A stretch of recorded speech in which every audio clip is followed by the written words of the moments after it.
एक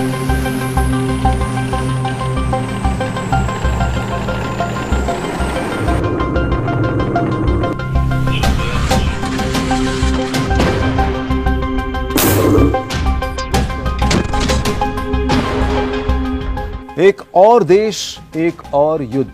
जी हां, Israel, Hamas, Hezbollah और रूस और यूक्रेन के बाद एक नए देश में युद्ध ने दस्तक देकर दुनिया में हलचल मचा दी है।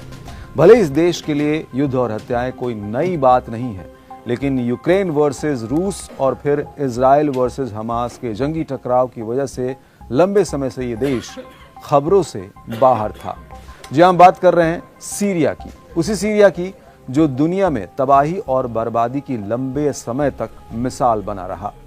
हेलो दोस्तों, मैं हूं अरविंद योगराज। आज बात होगी सीरिया के विद्रोही तेवर और तबाही की। जंग ने दस्तक दी है उस देश में जहां जितने मोर्चे हैं उतने ही देश और उन देशों के अपने अपने हित। उत्तरी सीरिया में विद्रोही गुट ने एक बड़े शहर अलेप्पो पर कब्जा कर लिया है। इसके जवाब में सीरियाई वायुसेना और उसके रूसी सहयोगियों ने विद्रोहियों के शिविरों पर भारी गोला बारूदों से हमले किए हैं। सीरियाई सूत्रों ने बताया कि संयुक्त जवाबी कार्रवाई में सेना ने विद्रोहियों के बख्तरबंद वाहनों को निशाना बनाया, जो बुधवार को हमा शहर के उत्तरी ग्रामीण इलाके में मारेक शहर की ओर भागने की कोशिश कर रहे थे।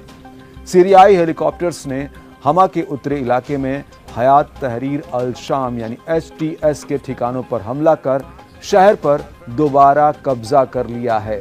फ्रंट लाइन पर सुरक्षा बलों को मजबूत करने और विद्रोही गुटों के किसी भी हमले का सामना करने के लिए हथियारों का जखीरा हमा में भेज दिया गया है।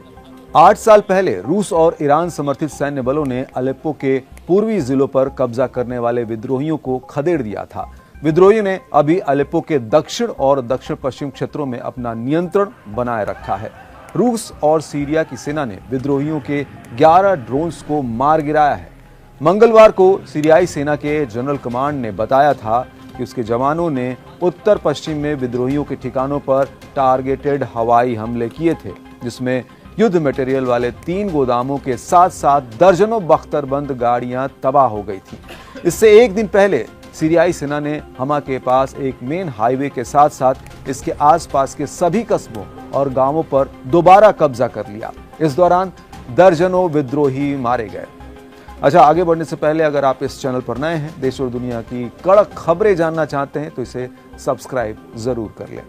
आगे बढ़ते हैं खबरों की ओर। यहाँ आपकी जानकारी के लिए बता दें कि विद्रोहियों ने इसी सप्ताह की शुरुआत में कई सरकार ऑक्युपाइड इलाकों पर कब्जा कर उत्तरी सीरिया में दर्जनों सैनिकों को मौत के घाट उतार दिया था। हालांकि बाद में सीरियाई सेना ने अलेप्पो प्रांत में बड़े पैमाने पर विद्रोहियों के हमलों को विफल कर दिया था। हालांकि इसी के साथ सरकार और विद्रोही गुटों में संघर्ष भी तेज हो गया है। इनके हमलों से निपटने के लिए ईरान और रूस सीरियाई सेना की मदद कर रहे हैं। सीरिया के राष्ट्रपति बशर अल असद ने इसके लिए उन्हें धन्यवाद कहा है। वहीं दूसरी ओर सीरिया की सेना ने कहा कि वो विद्रोहियों के खिलाफ कार्रवाई और तेज करेगी। इस बीच अमेरिका और उसके सहयोगी देश संघर्ष खत्म करने की बात कर रहे हैं। विद्रोहियों ने देश के दूसरे सबसे बड़े शहर अलेप्पो से सेना को खदेड़ दिया है। इससे देश में 13 साल से चल रहे गृह युद्ध में एक नया दौर शुरू हो गया है, जिसके बारे में कहा जा रहा था कि ये अब खत्म हो गया है। हालांकि अलेप्पो में विद्रोहियों के कब्जे की खबरों को सीरियाई सरकार ने मीडिया युद्ध का हिस्सा बताया। सीरियाई राष्ट्रपति बशर अल असद की सरकार का कहना है कि ऐसा विद्रोही गुटों और उनके पश्चिमी सहयोगियों ने हमले को बढ़ा चढ़ाकर बताने के लिए किया है, ताकि सीरियाई सेना का मनोबल तोड़ा जा सके। उनका लक्ष्य है विद्रोहियों के खिलाफ सीरियाई सेना के अभियान को धूमिल करना। सीरियाई राष्ट्रपति बशर अल असद ने विद्रोहियों के हमले के लिए अमेरिका और दूसरे पश्चिमी देशों को दोषी ठहराया है। नए संघर्ष से पश्चिम एशिया में एक और हिंसक मोर्चे के खुलने की आशंका बढ़ गई है, वो भी ऐसे समय में जब अमेरिका समर्थित इजराइल, हमास और हिजबुल्लाह से भिड़ा हुआ है।